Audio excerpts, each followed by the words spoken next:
There's no feeling more intense than starting over. If you deleted your homework the day before it was due, as I have, or if you left your wallet at home and you have to go back after spending an hour in the commute. If you won some money at the casino and then put all your winnings on red but it came up black.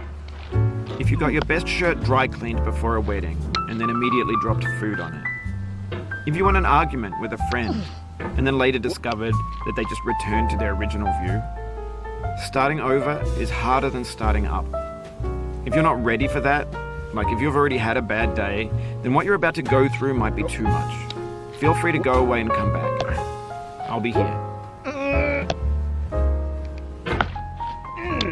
Alright, thanks for coming with me on this trip. I'll understand if you have to take a break at any point.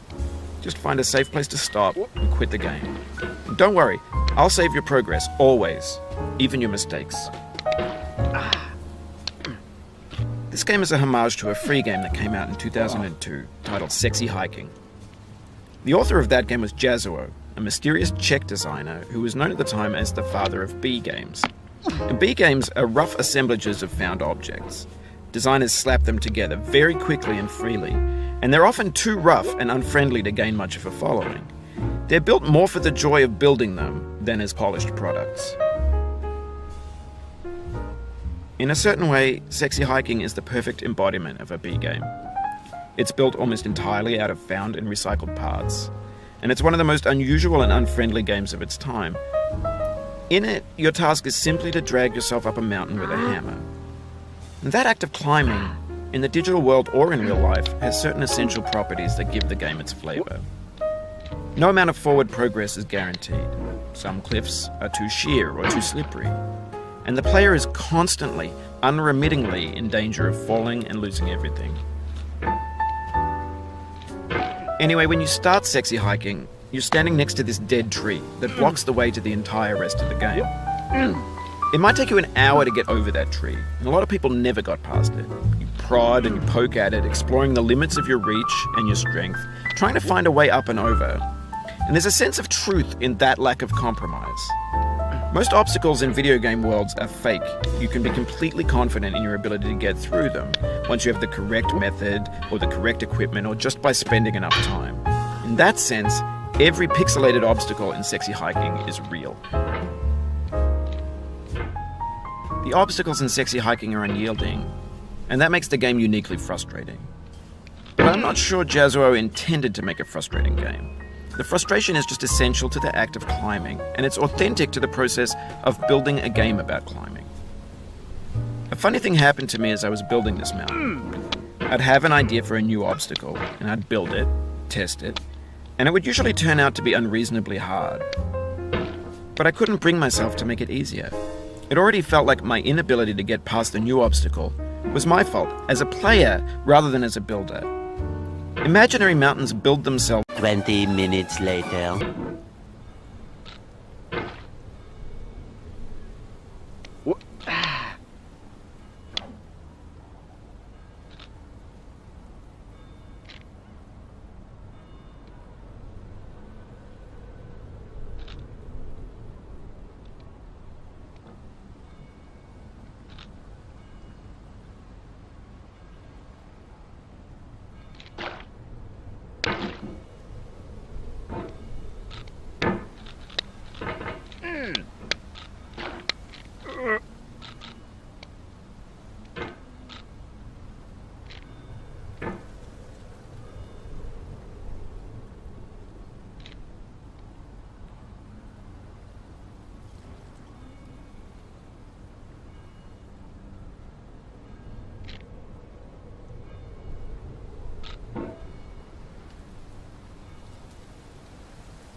For years now, people have been predicting that games would soon be made out of prefabricated objects, bought in a store and assembled into a world.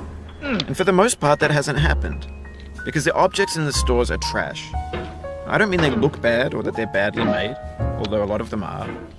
I mean they're trash in the way that food becomes trash as soon as you put it in the sink.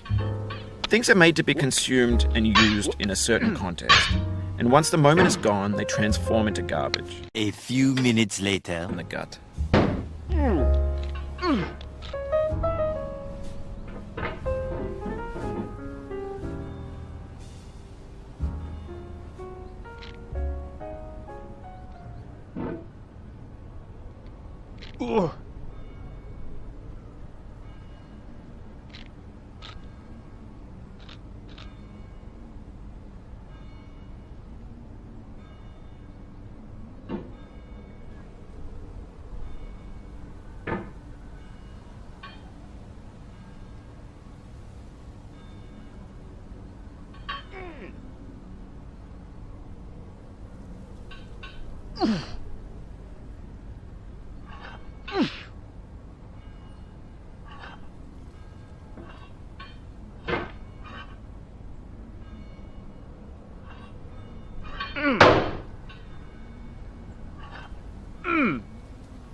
Maybe this is what digital culture is.